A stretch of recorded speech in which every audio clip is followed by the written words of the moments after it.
యదా యదా హి ధర్మస్య గ్లానిర్భవతి భారత అభ్యుత్థానమధర్మస్య తదాత్మానం సృజామ్యహం. ఈరోజు సుప్రీంకోర్టు వెలువరించిన తీర్పు చూసిన తర్వాత శ్రీ వెంకటేశ్వర స్వామి ధర్మ సంస్థాపనార్థాయ సంభవామి యుగే యుగే అన్నట్లు ప్రతి చోట తాను కనపడలేక సుప్రీంకోర్టు న్యాయమూర్తుల రూపంలో తనకు తాను తనపై జరిగిన కుట్రలకు కుతంత్రాలకు యదా యదా హి ధర్మస్య గ్లానిర్భవతి భారత అభ్యుత్థానమధర్మస్య తదాత్మానం సృజామ్యహం. ఈరోజు సుప్రీంకోర్టు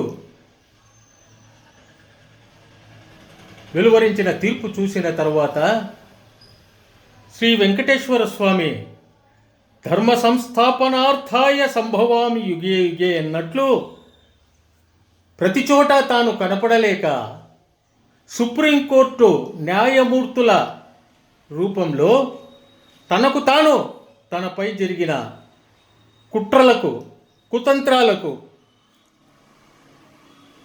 నిలువరించాలనే ఉద్దేశంతో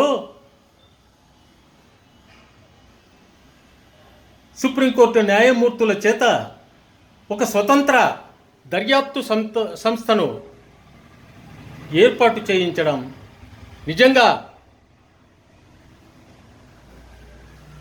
సిట్ అండ్ స్టాండ్ అనే సిట్ దర్యాప్తు సంస్థను రద్దు చేసి ఆ సిట్టును నియమించిన విజనరీ లీడర్ ప్రచార హీనతను ఎత్తి చూపించిన న్యాయమూర్తులు, అలాగే నిన్నటి దినము తిరుమలలో వారాహి సభలో సనాతన భాషలైన తెలుగు హిందీలోనే కాక సనాతనము ఈ రాష్ట్రానికి ఈ దేశానికి సంబంధించిన ఆంగ్లంలో కూడా చెప్పిన తప్పులు చెప్పకుండా అన్ని రకాల విధంగా తిరుపతి లడ్డూపై అపోహలు ఏర్పడే విధంగా జగన్ను తిట్టిన ఆషాఢభూతి పవన్ కళ్యాణ్కు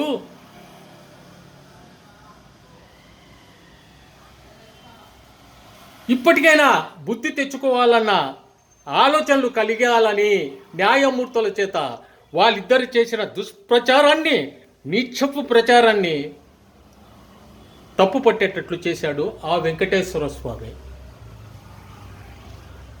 ప్రపంచంలోనే ఒక డ్రీమ్ క్యాబినెట్ ఏర్పాటు చేస్తే అందులో నాకు స్థానం ఉంటుందని తనకు తన డబ్బాలు గొప్పలు చెప్పుకున్న ప్రగల్భాలు చెప్పుకున్న ఒక విజనరీ లీడర్ ఈనాడు ప్రపంచవ్యాప్తంగా విశ్వసనీయత కలిగిన తిరుమల పవిత్రతను తిరుపతి లడ్డు పవిత్రతను దెబ్బతీయాలని చూసి తన కుట్రలో తానే ఇరుక్కొని తన కుతంత్రంలో తానే ఇబ్బంది పడుతూ దిక్కుతోచని స్థితిలో తండ్రి కొడుకులు సైడ్ అయిపోయి అంటే పక్కకు వైదొలిగి పవన్ కళ్యాణ్ను బలి పశువును చేస్తున్నారు. ఇనుముతో చేరిన అగ్నికి సమ్మెట పోట్లు తప్పవన్నట్లు ఈ చంద్రబాబు నాయుడు చేసిన నీచ ప్రచారముని బలపరిచే విధంగా ఈ పవన్ కళ్యాణ్ కావచ్చు, పురంధరేశ్వరి కావచ్చు, ఇంకా కొందరు చంద్రబాబు అడుగులకు మడుగులొత్తే చంద్రబాబు కుతంత్రాలకు కుచ్చిదాలకు మోసపోయే నాయకులందరూ తిరుమల లడ్డూపై ముఖ్యంగా వాడెవరో పట్టాభి, వాడికి ఒక తెలివి, వాడొక మనిషి అని జన్మెత్తాడు ఆ పట్టాభి. అలాగే ఇప్పుడు ఎవరో పాతర్ల రమేష్ అని ఒకడు వచ్చాడు. వీళ్ళంతా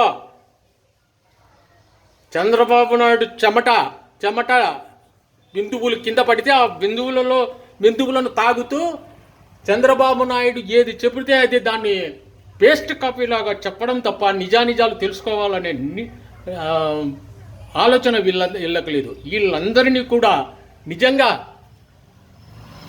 ఆ దేవుడు ఏ విధంగా శిక్షిస్తాడో, ఎలా శిక్షిస్తాడో కానీ వీళ్ళ బ్రతుకులు పిచ్చి కుక్క కంటే అధ్వానంగా, పిచ్చి కుక్కను కొట్టినట్టు ప్రజలు రాళ్లతో కొట్టి ఎలా చంపుతారో అలాగా వీళ్ళను ప్రజలు పిచ్చి కుక్కలను తరిమినట్టు ఈ రాష్ట్రం నుంచి తరిమి తీరుతారు. అందుకు ఆ దేవుడు వెంకటేశ్వర స్వామి మొదటి అడుగు న్యాయమూర్తులతో వేయించాడు.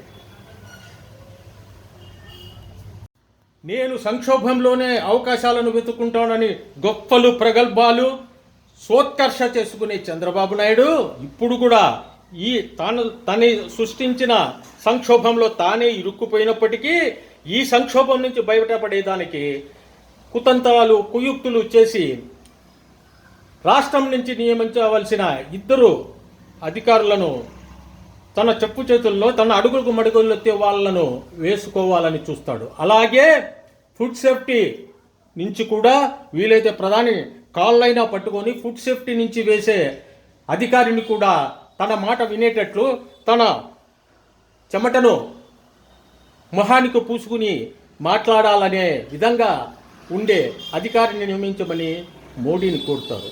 తస్మాత్ జాగ్రత్త. ఇక్కడ జగన్ గారు ఒక్కరే కాదు,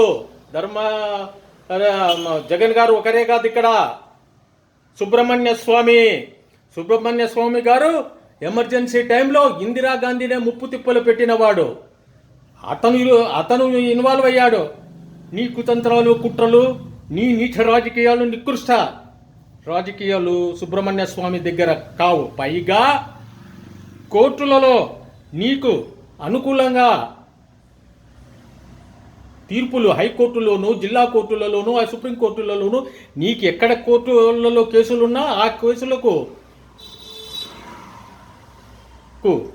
అనుకూలంగా, అంటే ఇతరులకు వ్యతిరేకంగా నీకు అనుకూలంగా ఇప్పించే ఆ వెంకటేశ్వర స్వామి పేరు పెట్టుకున్న ఒక న్యాయమూర్తి ప్రస్తుతం లేడు సుమా. ఇవన్నీ కూడా ఏమీ చేయలేవు. నీ కుతంత్రంలోని కుట్రల్లో నువ్వే ఇరుక్కున్నావు. పవన్ కళ్యాణ్ ఇందులో బలైపోయాడు అని ప్రజలు అనుకుంటున్నారు. సర్వత్రా ప్రపంచమంతా ఇదే మాట చెబుతున్నారు.